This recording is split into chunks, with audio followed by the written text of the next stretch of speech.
শান্তিপুরের আগের পর্বে আমরা দেখেছিলাম যে কিভাবে পৌঁছবেন শান্তিপুর, আর দেখিয়েছিলাম কোথায় থাকবেন। তার সাথে দেখিয়েছিলাম এক মন ভোলা রিসর্ট, যার পাশ দিয়ে বয়ে গেছে গঙ্গার নীল জল। আর আজকের এই পর্বে আমি নিয়ে চলেছি আপনাদের শান্তিপুরের মাস্ট ভিজিট 10টি দর্শনীয় স্থানে, যেগুলি রাস উৎসবের সময় ফিরে পায় প্রাণ। তার সাথে থাকছে শাড়ি কেনার সেরা জায়গা, যেখানে প্রতিটি সুতোয় লুকিয়ে আছে ঐতিহ্য আর প্রতিটি নকশায় আছে এক একটা গল্প। আর থাকছে দুটি জনপ্রিয় খাবারের জায়গা, যেখানে শান্তিপুর ভ্রমণ শেষ না করে ফেরা মানেই একটা বড় ভুল।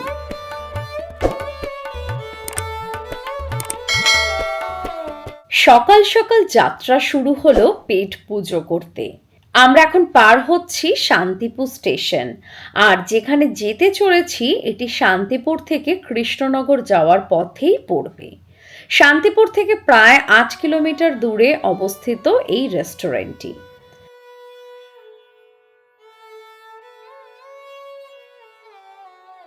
দেখতে দেখতে আমরা উঠে পড়লাম হাইওয়েতে, আর কিছুটা যেতেই পৌঁছে গেলাম আমাদের আজকের ব্রেকফাস্টের আস্তানা কোজি কুঠির।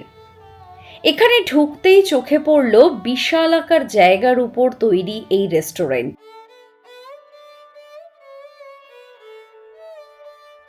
ব্রেকফাস্ট করতে চলে এসেছি কোজি কুঠিরে। এটা শান্তিপুর থেকে খানিকটা কৃষ্ণনগরের দিকে গেলেই এই জায়গাটা জাস্ট আপনাদেরকে একবার দেখাচ্ছি। আমি তো আছি এখন বাইরের যে লনটা আছে, যেখানে সুন্দর বসার জায়গা, পুরো ছাতার মতন করে দেওয়া। এই দেখুন, অনেকগুলো জায়গা আছে এরকম সুন্দরভাবে, প্লাস এসি রেস্টুরেন্টও আছে। একবার আপনাদেরকে দেখাই, চলুন পুরোটা। বাইরের লনটি দেখুন কি অপূর্ব সুন্দরভাবে সাজানো, প্রচুর মূর্তি, প্রচুর বসার জায়গা, দেখলেই মন ভরে যাবে।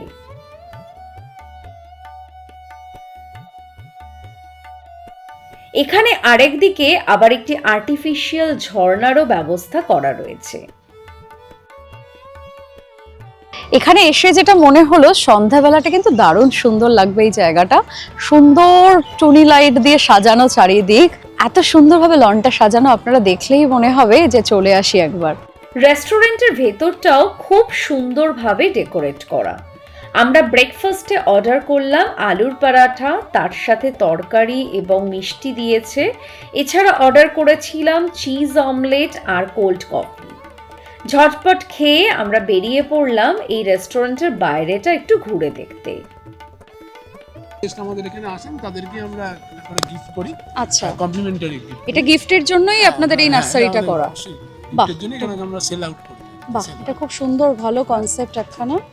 আপনাদেরকেও একবার দেখিয়ে দিই, ঠিক যেরকম শুনলেন এখানের যে ওনার থেকেই, এইখানে যে গাছগুলো দেখছেন, এটা এনারা এখানে বানান। এগুলো কিন্তু এখানে যারা গেস্ট আসেন তাদেরকে গিফট পারপাসে দেওয়ার জন্যই, এটা সেল করার জন্য নয়। খুব সুন্দর জায়গাটা আপনাদেরকে তো দেখালামই, আর তার সাথে এই কনসেপ্টটা আনডাউটেডলি ভীষণ ভালো লাগলো।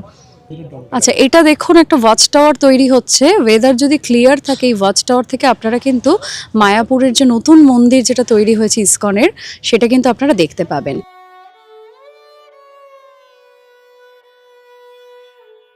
আজ আপনাদের ঘুরিয়ে দেখাবো শান্তিপুরের 10টি উল্লেখযোগ্য জায়গা এবং মাস্ট ভিজিট প্লেস এগুলি বলতে পারেন। আমরা সকাল সকাল বেরিয়ে পড়েছি অদ্বৈত প্রভু মন্দির দেখতে, তার সাথে আরও সারাউন্ডিংস বেশ কিছু সাইট সিন আছে। তো এই অদ্বৈত প্রভু মন্দিরটা দেখতে গেলে একদম বাজারের উপর থেকে যেতে হবে, রাস্তাটা একদম সরু। আপনাদের জন্য রেকমেন্ডেশন হলো এই লোকাল ট্যুরগুলো আপনারা টোটো করেই করবেন, সব থেকে বেস্ট। নিজস্ব গাড়ি নিয়ে আসলে খুব একটা অসুবিধা নেই, কিন্তু যেহেতু রাস্তাঘাটগুলো চেনা থাকবে না, প্লাস গলিগুলো আপনারা দেখতেই পাচ্ছেন একদম সরু গলি, তো সেক্ষেত্রে টোটো নিয়ে ঘোরাটা সব থেকে বেস্ট। আমরা আর 200 মিটারের মধ্যেই পৌঁছাবো অদ্বৈত প্রভু মন্দির।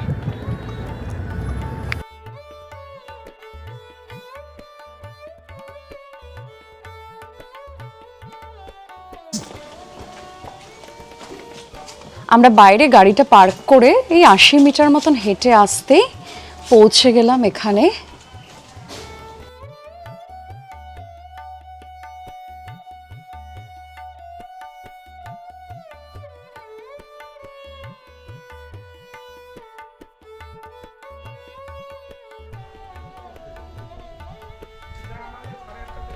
আমি আছি এখন অদ্বৈত প্রভু মন্দিরে। মন্দিরটা দেখতে পাচ্ছেন আপনারা, চারিদিকটা কি সুন্দর টেরাকোটার কাজ দিয়ে নির্মিত, অনেকটা বড় জায়গা নিয়ে পুরো মন্দিরটা তৈরি। আপনাদেরকে তো ঘুরে দেখাবই, আর তার সাথে শেয়ার করব এই মন্দিরটা কখন খোলা থাকে কখন বন্ধ হয়। আর এখানে মন্দিরে আপনারা কিন্তু চাইলে ভোগও গ্রহণ করতে পারেন। এখানে যারা আছেন ওনাদেরকে আগের থেকে বলে দিলে একটা ন্যূনতম চার্জের বিনিময়ে আপনারা ভোগও গ্রহণ করতে পারেন। সেই ডিটেলসও আপনাদের সাথে শেয়ার করছি। এবার চলুন মন্দিরটা আপনাদেরকে একটু ঘুরিয়ে দেখানো যাক। এটি শ্রী শ্রী গোকুলচাঁদ জিউর মন্দির নামেও পরিচিত। মন্দিরটি সকাল 6:30 থেকে বিকাল 6:30 অবধি খোলা থাকে। এই মন্দিরটি শান্তিপুরের হাতখোলাপাড়া এলাকার মাধব গোসাইর পরিবারের বাড়িতে অবস্থিত। শান্তিপুর স্টেশন থেকে এর দূরত্ব প্রায় 3 কিলোমিটার।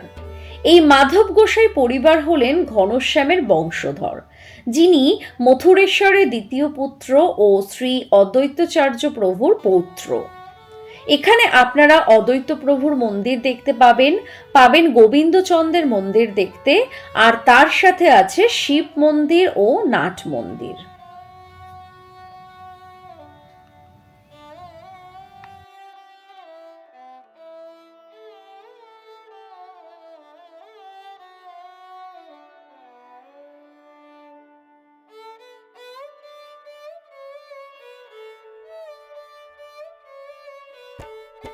কটা অবধি খোলা থাকে মন্দিরটা?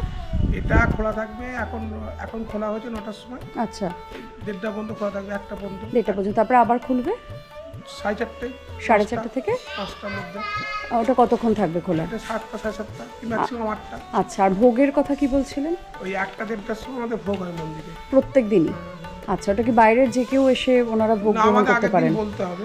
আচ্ছা, আর তার জন্য কি কোনো চার্জেস আছে? হ্যাঁ, চার্জেস আছে, সেটা আমাদের ন্যূনতম যেটা ধার্য করা আছে ট্রাস্টি বোর্ডে সেটা দিতে হবে। আচ্ছা আচ্ছা আচ্ছা, ঠিক আছে, নমস্কার। আমার পরবর্তী গন্তব্যস্থল হলো বিজয় কৃষ্ণ গোস্বামীর বাড়ি। আমরা অদ্বৈত প্রভু মন্দির ঘুরে 1 মিনিট মতন আসতেই পৌঁছে গেলাম বিজয় কৃষ্ণ গোস্বামীর বাড়ি। আর ডিস্টেন্স ওয়াইজ 140 মিটার মাত্র। শ্রী শ্রী শ্যাম সুন্দর জিউ মন্দির, শ্রী শ্রী বিজয় কৃষ্ণ গোস্বামীর বাড়ি। বিজয় কৃষ্ণ গোস্বামী কিন্তু এক উল্লেখযোগ্য নাম আমাদের স্বাধীনতা সংগ্রামের পাতায়।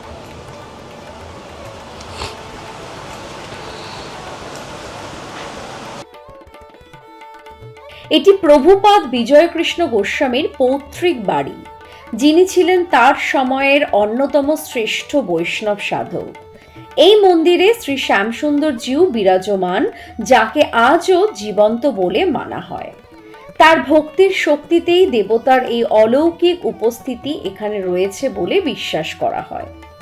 এখানে রাস, জন্মাষ্টমী, ঝুলন ও দোল পূর্ণিমার পাশাপাশি গোস্বামীজির জন্মতিথিও পালিত হয়। বিজয়কৃষ্ণ গোস্বামী ছিলেন ব্রিটিশ আমলে ভারতের একজন হিন্দু সমাজ সংস্কারক এবং ধর্মীয় ব্যক্তি। মেন যে মন্দিরটা, সেখানে আছি দাঁড়িয়ে আমি। অসম্ভব সুন্দর জায়গা, শান্ত স্নিগ্ধ, আশেপাশে কেউ নেই। আর তার সাথে শুনতেই পাচ্ছেন আপনারা হরে কৃষ্ণর নামগুণ হচ্ছে। দারুণ লাগছে, ভীষণ সুন্দর জায়গাটা।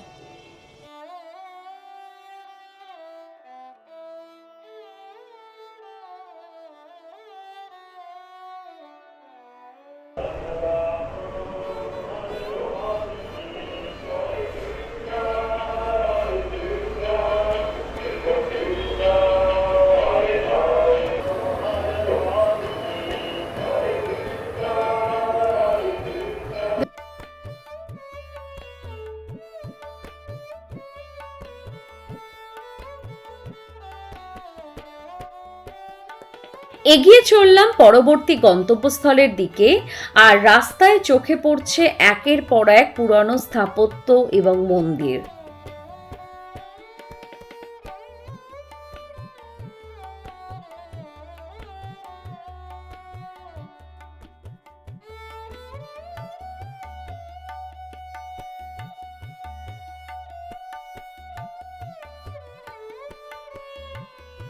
এসে পৌঁছলাম রবীন্দ্র কানন, যেখানে দেখুন বাইরে বড় বড় করে লেখা আমার ভালোবাসার শহর শান্তিপুর। এটি একটি পার্ক যা শান্তিপুর মিউনিসিপ্যালিটির দ্বারা পরিচালিত। এখানে বাচ্চাদের জন্য বিভিন্ন রকম খেলার সরঞ্জাম রয়েছে, আর তার সাথে রয়েছে বয়স্কদের বসার এবং সময় কাটানোর ব্যবস্থা। এখানে বিভিন্ন সাংস্কৃতিক অনুষ্ঠান হয়ে থাকে।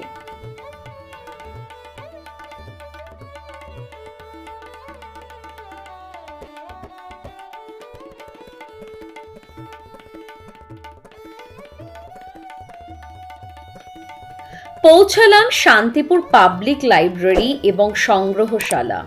এটি এক প্রাচীন লাইব্রেরি যা মিউনিসিপ্যাল হাই স্কুলের সাথেই প্রতিষ্ঠিত। এর পাশে রয়েছে একটি হল যাতে সাংস্কৃতিক অনুষ্ঠান পালিত হয়।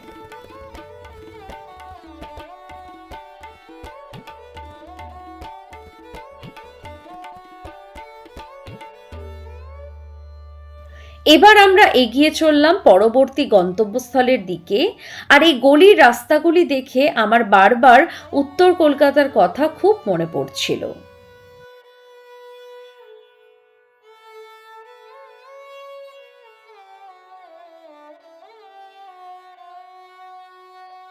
পৌঁছালাম রাধা মদন গোপাল জিউর নাট মন্দিরে। এখানে দুটি প্রবেশ পথ আছে। আমি পিছনের গেটটি দিয়ে এখন প্রবেশ করছি। এটি শান্তিপুর পাবলিক লাইব্রেরির ঠিক উল্টো দিকেই মদন গোপাল পাড়াতে অবস্থিত। শান্তিপুর স্টেশন থেকে এর দূরত্ব প্রায় 1 কিলোমিটার। আর এখানে মন্দিরটি খোলা হয় সকাল 9টায়। দুপুর 2টোতে এখানে ভোগ প্রসাদ দেওয়া হয়ে থাকে, আর মন্দির বন্ধ হয় 5টায়। পরে আবার আধা ঘন্টার জন্য খোলা হয় সন্ধ্যা আরতির সময়। সুপরিচালিত দালান শৈলীর এই মন্দিরে শ্রী মদন গোপাল জিউ বিরাজমান, যার সঙ্গে রয়েছেন দুটি রাধারানীর মূর্তি। শ্রী অদ্বৈতাচার্য নিজে এই শ্রী শ্রী রাধা মদন গোপাল জিউর সেবা তার পুত্রের হাতে অর্পণ করেছিলেন। সেই সময় থেকেই তার বংশধরগণ এই দেবতার সেবা নিরন্তর করে আসছেন।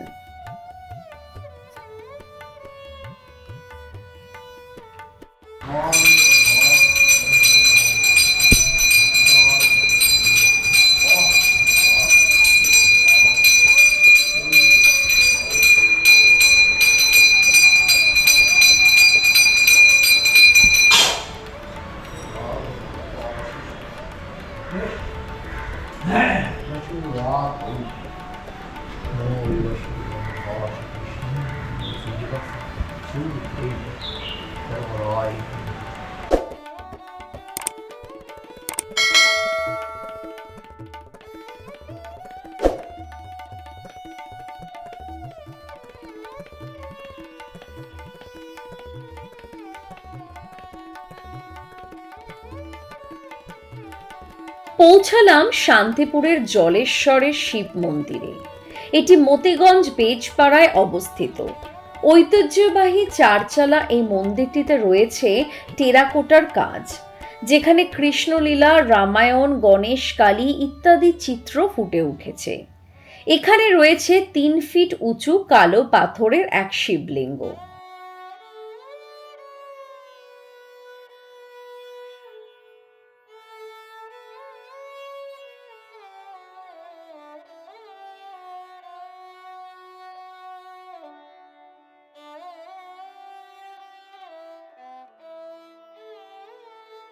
এইবার এগিয়ে চললাম শান্তিপুরের বাবলাতে আম বাগানের মধ্যে অবস্থিত অদ্বৈত পাঠের দিকে।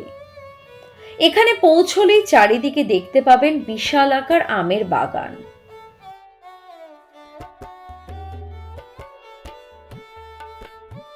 এই অদ্বৈত পাঠ সমগ্র বৈষ্ণব মণ্ডলীর এক পরম তীর্থক্ষেত্র। এই পবিত্র ক্ষেত্রে শ্রী অদ্বৈতাচার্য জীবনের দুঃখ কষ্ট মোচনের জন্য কঠোর তপস্যায় ভগবানের আরাধনা করেছিলেন। বাবলা শ্রীপাঠে ঘটেছিল গৌরাঙ্গ নিত্যানন্দ ও অদ্বৈতের মহামিলন। সন্ন্যাস গ্রহণের পর এই অদ্বৈত ভবনে মহাপ্রভু 10 দিন ছিলেন।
এখান থেকে বেরিয়ে কিছুটা এগাতেই দেখুন চোখে পড়লো পাট পরপর শুকোচ্ছে।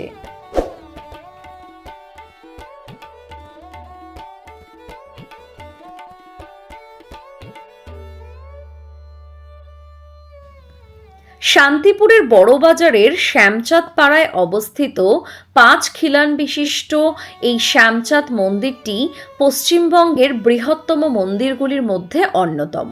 শান্তিপুর কুঠিরপাড়া নিবাসী তন্তুবায় বংশীয় গোবিন্দ দাস খাঁ অদ্বৈত প্রভুর সঙ্গে শ্রীহট্ট থেকে শান্তিপুরে এসে বসতি স্থাপন করেছিলেন।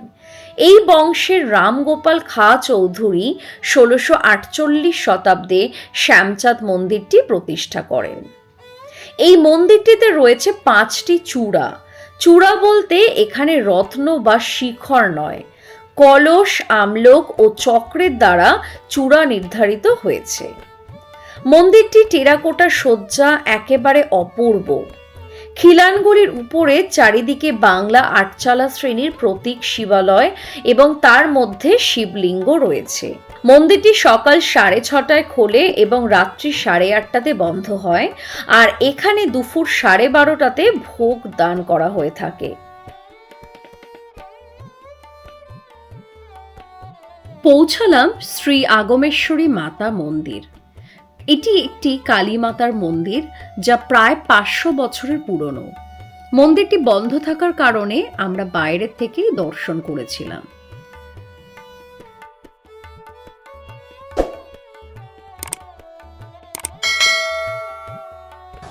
আগমেশ্বরী টেম্পলটা ঘুরে এখন আমি চলে এসেছি বড় গোস্বামীর বাড়িতে। আর আমরা ঘুরছি কিন্তু এখানে একটা টোটো ভাড়া করে নিয়েছি।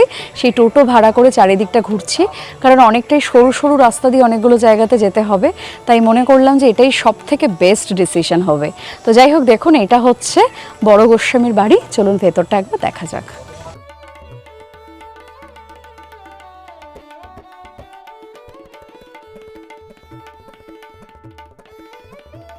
শান্তিপুরের বড় গোস্বামীর বাড়ি শ্রী অদ্বৈত পৌত্র মথুরেশ গোস্বামীর বড় পুত্র রাঘবেন্দ্র থেকেই সৃষ্টি।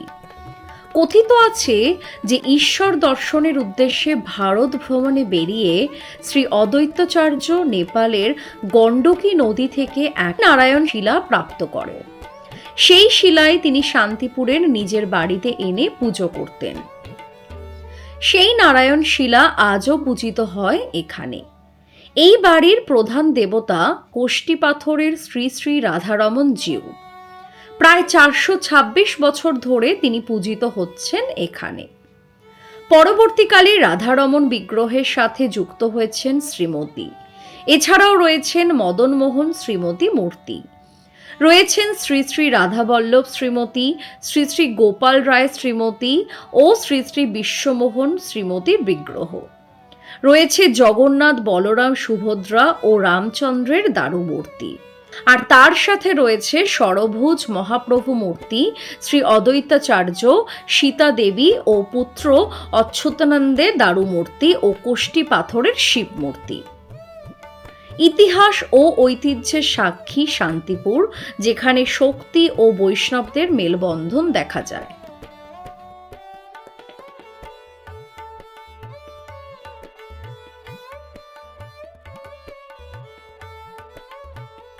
পথে পড়ল এক লোকনাথ মন্দির, সেটিও আমরা ঘুরে দেখলাম।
জানতে পারলাম কিভাবে বোনা হয় একটা শাড়ি।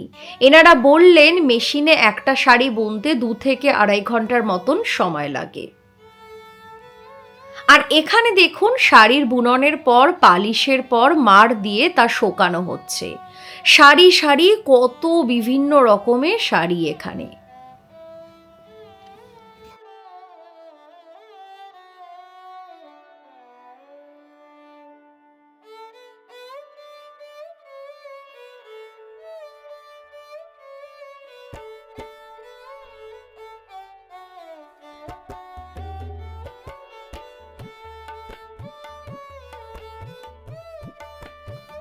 আমাদের ইচ্ছে ছিল শান্তিপুর হাটে গিয়ে শাড়ি কেনার, তবে একটু সময়ের অভাব থাকায় লোকালদের পরামর্শে আমরা পৌঁছালাম এমন এক জায়গায় যেখানে শাড়ি থেকে রুমাল সব পেয়ে যাবেন একই ছাদের তলায়।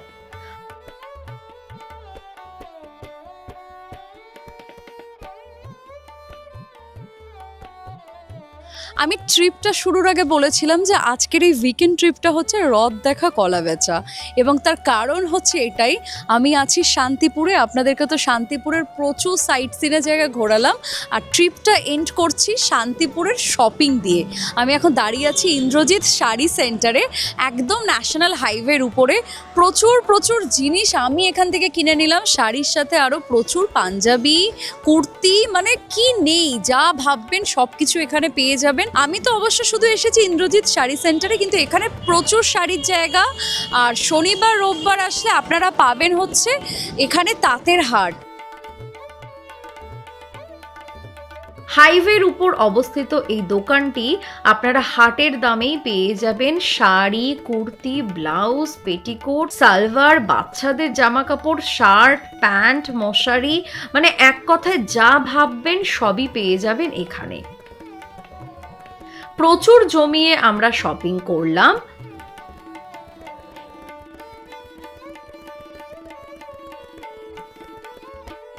এবার আমরা ডিনার সারতে পৌঁছালাম ভোজবাড়ি। দারুণ সুন্দরভাবে সাজানো এই ভোজবাড়ি রেস্টুরেন্টটি। আমরা নিয়ে নিলাম এখান থেকে মাটন থালি আর জমিয়ে করলাম পেট পুজো। ভরলো আমার পেট ডিনার করে বেশ। শেষ হলো আজ শান্তিপুরের রেশ। তবে আবার আসছি ফিরে রাস উৎসবে কেমনভাবে সেজে ওঠে শান্তিপুর তা নিয়ে। এপিসোডটি ভালো লাগলে চটপট সাবস্ক্রাইব করে ফেলুন আর বেল আইকন প্রেস করে অপেক্ষা করুন আমার রাস উৎসবের ভিডিওর জন্য। আজ তবে চলি, টাটা বাই বাই, ভালো থাকবেন।